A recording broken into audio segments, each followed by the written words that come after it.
Okay, hello everyone. Today I'd like to present the Monte Carlo dose calculation in this class.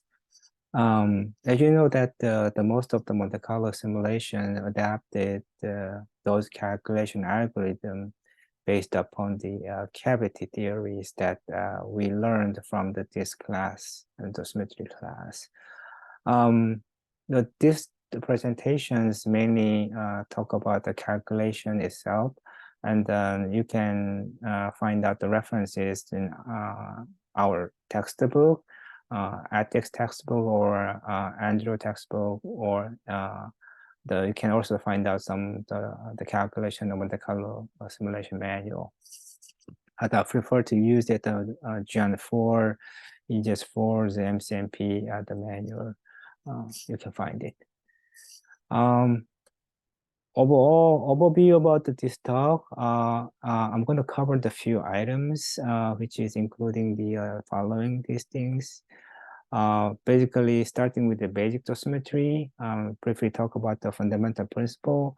There's actually, we talk about we learn about these principles in the class, and then beyond that, we also talk about the delta ray effect and the unrestricted or restricted the stopping power. And later on, I'm going to introduce about the perturbation factors, which is actually used in the dosimetry calculation in the Monte Carlo simulation techniques. And then some sample example about the Monte Carlo simulations and the CT and the simple cases. And then just to briefly talk about the Monte Carlo treatment planning case, or what kind of issue people talk about, and then what kind of suggestive solutions in there. So in textbook, as you know, that the conversion factors is needed because we have a different medium and the detector, and then in order to calculate those calculations, we have to apply to the ratio of the dose and in between the medium and detector. So the conversion factors F can be defined by the dose of the mediums at the P point and the detector average of the dose in these two ratio. As you know that the dose of the medium in for the charged particle cases, the dose of the medium under the charged particle equilibrium, and the fluence of the energy, the particle and the incoming particle, and the stopping power over the integrate over the energy is going to be the dose of the medium. And then and for the photon cases, and under the condition of the partial or transient charged particle equilibrium, so the fluence of the particles times the mass energy absorption coefficients over the photon energy integrations give us the dose of the mediums for the photon cases. This is well known, and this is basic things. And of course, in the simple cases, the broad cavity theories, and of course, this is under the assumption of the small cavity assumptions, because this allows us to the non-perturbative way of the fluence of the beam. And also the assumption of the energy depositions is solely done by the charged particle track. And this, at the same time, the last one is kind of photon interaction is going to be negligible.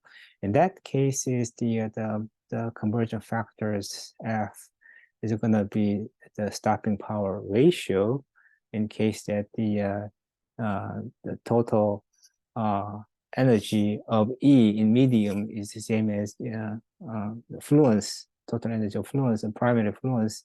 The medium is the same as the total fluence of the detectors are going to be the same. They're going to be canceled out, and they're going to be ratio between the two stopping power in the medium detector. This is kind of the Bragg cavity theory, BD theory. Furthermore, we want to take into account the delta ray effect, which means that the delta ray equilibrium is breakdown. And in that case, we have to introduce the restricted stopping power, which is actually shown here. Basically, these applications beyond the delta cutoff energy and up to the maximum energy, and this the restricted stopping power should be applied, and below the cutoff energy is going to be the collision stopping powers times the total the fluence energy is the same as like the Bragg Gray theory. And the assumption is the same thing. The BG theory. So this is actually known of the Spencer-Adic cavity theory. SA cavity theory is actually quite a one more assumption that the charge particle equilibrium require. This is also known as the from the class. Here is that the example of the stopping power ratio to the water as a function of the electron kinetic energy in keV. As you see that the difference is bring up as increasing the delta cutoff is smaller and smaller between the unrestricted and restricted the stopping power ratio because of the delta effect. So this is kind of a great example to show that the delta effect, which means the density effect in the collision formula. So I can remind you that this one, the dt over dx is the function of actually the term, negative term is here. So this density effect is actually depends upon the energy. So delta cutoff is going to be increased as increasing the beam energy. That's why the deviation is going to be getting larger and larger as increasing the beam energy. Photon cases, instead of applying to the stopping power, we actually apply to the less energy absorption coefficient between the detector and the medium. So that's going to be the conversion factors for the photon cases. In that case, the cavity is not necessarily small to the range of the CSDA, but in this case is larger than the range. This is the energy dependence of the fluence for the electron on right hand side and the photon in left hand side. As you clearly see that the energy dependence differences and the depth differences, So the fluence dependence for the electron is very strong for the various the depth. However, the photon case is the depth dependency is not really significant compared to the electron cases. Same depth dependence with the given this fixed beam energies, and as you compare to here, that the tissue phantom ratio, TPR ratio, as a function of the depth in water for the photon and right hand side, and the left hand side showing that the depth in water dependence of the stopping power ratio for the electron cases. And as you see that the very strong dependence. However, the photon cases, the depth dependence is really flat. In realities, we cannot assume that the detector size is small enough to be negligible, and then mean that the fluence of perturbative effect is not really negligible, mean that the fluence of detectors perturbation factor should be introduced. So instead, we have to apply this kind of perturbation factors into these conversion factors. But this perturbation factor is really depends upon the variety sources, such as the detector volume effect we can imagine, or the material dependence we can imagine, maybe intrinsic differences between the different mediums or detector type differences. For example, the electrode rod or the stem shape or central rod material, these are all factors. So basically, this conversion factor is supposed to be this stopping power ratio times these perturbation factors take into account. So this the detector, mainly this is coming from detector part. So detector part of the perturbation factor is supposed to be depends upon the source of the perturbation. So as I mentioned, that the maybe depends upon the detector volume. So replacing water volume to detector volume differences, and or the non-water equivalent material. So it's kind of the material dependencies, or maybe intrinsic differences between the water and detectors. The fluence is going to be the difference intrinsically, or basically detector component, which is a central electrode, material or stem material, and or detector type itself. So there's so many components that maybe play a role. However, the perturbation factor, it should be small, and I don't expect it a large contribution. This is one example of the Monte Carlo simulations. This is one of the publication 2008 Wolf papers, development of the Monte Carlo calculation for the perturbation correction factors. He actually just demonstrated the possible perturbation factors calculations, and from, for example, the detector type of the pin, like effect, like the stem effect or the centroid effect of the detector, and we call that the P cell and the D2 over D1, and effect of this stem correction, the existing stem and the non-existing stem effect, and that's ratio give us like a stem perturbation the factors, and or simply war effect of detector effect between the D3 and D4, and overall the mediums compared to this complicated detector, actually the combinatorial of these all component of the perturbation factors.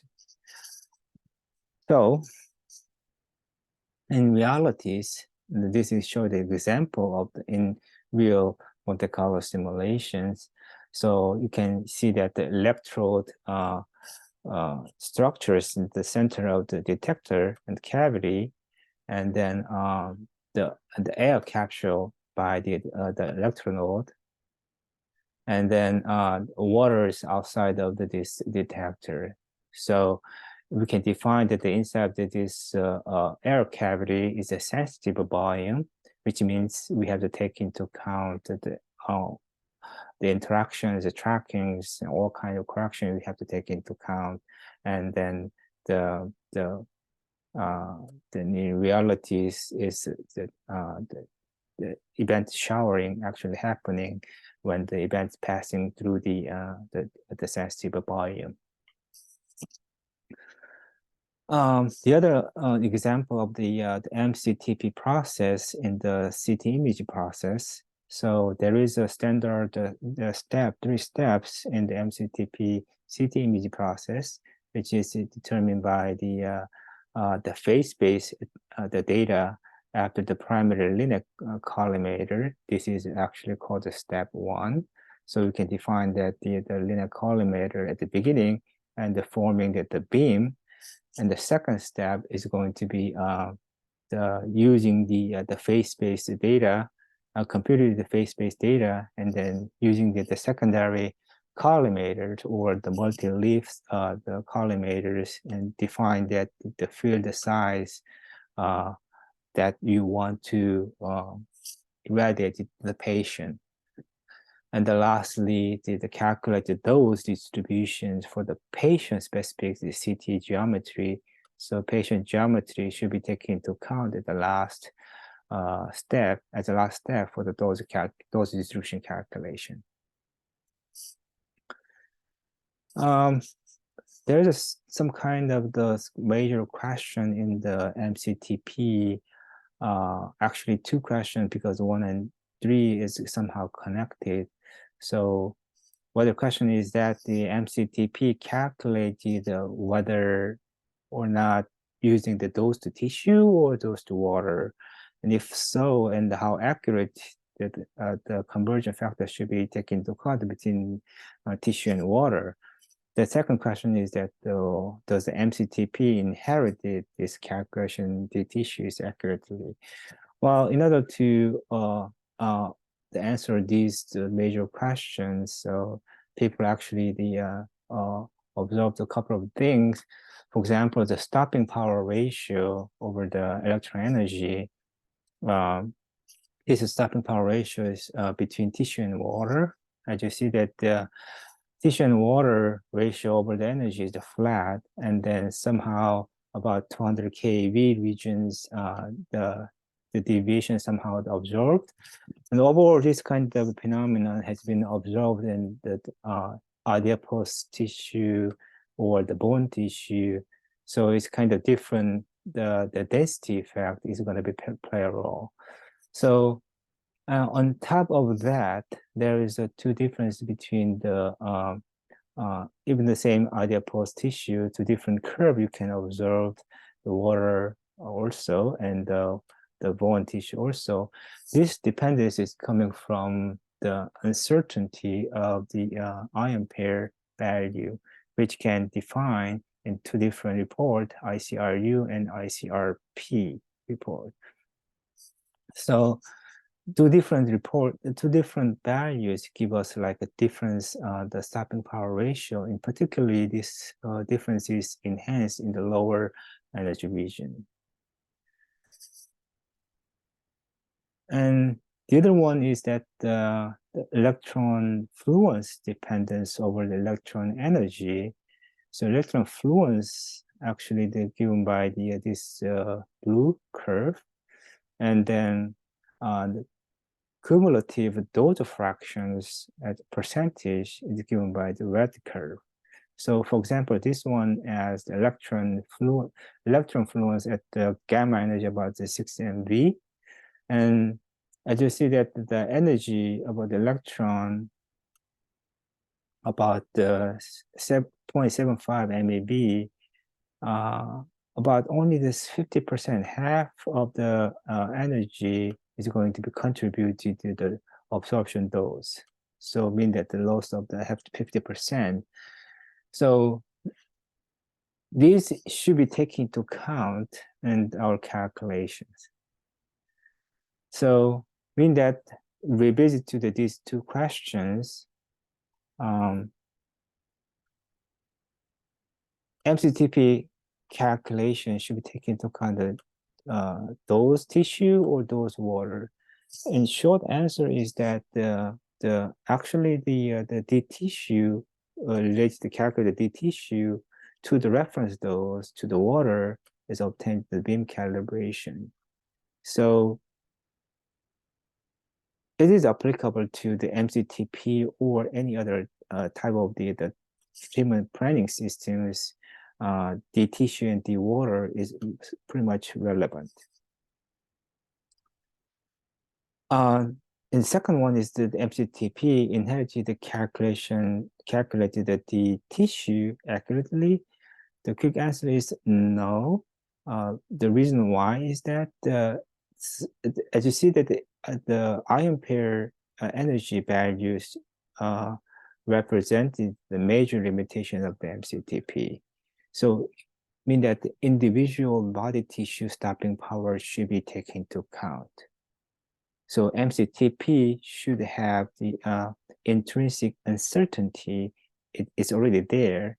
So it's not, if you want to take into account accuracy, so the accuracy cannot be precise enough, better than uncertainty of this intrinsic, intrinsic uncertainty.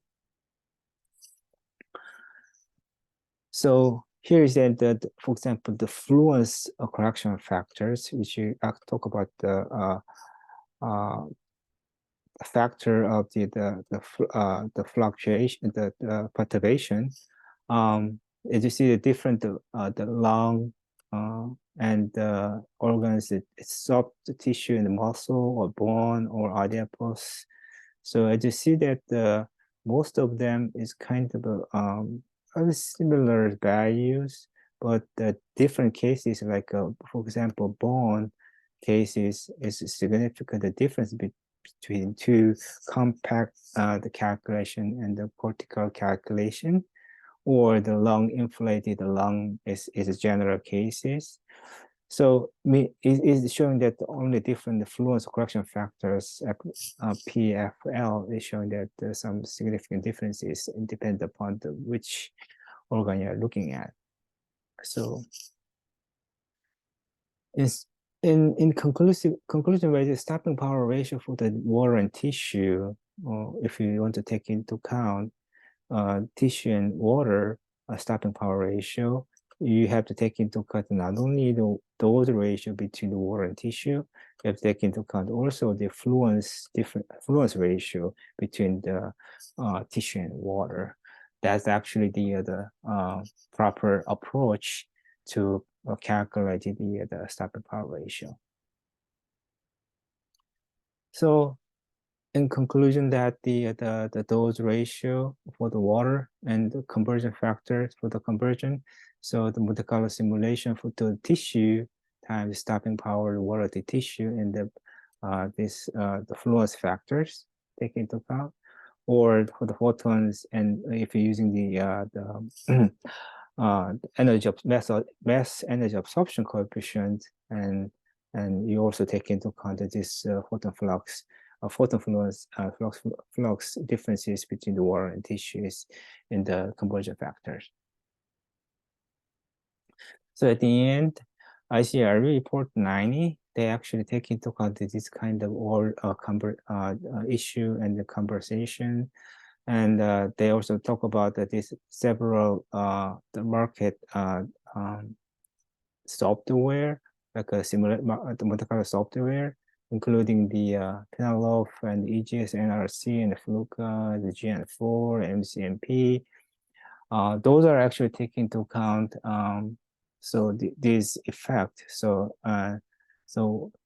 once you have like enough statistics and under the statistical uncertainties and the Monte Carlo simulation, those calculations pretty good accuracy of the calculations provide for all of the this simulation package.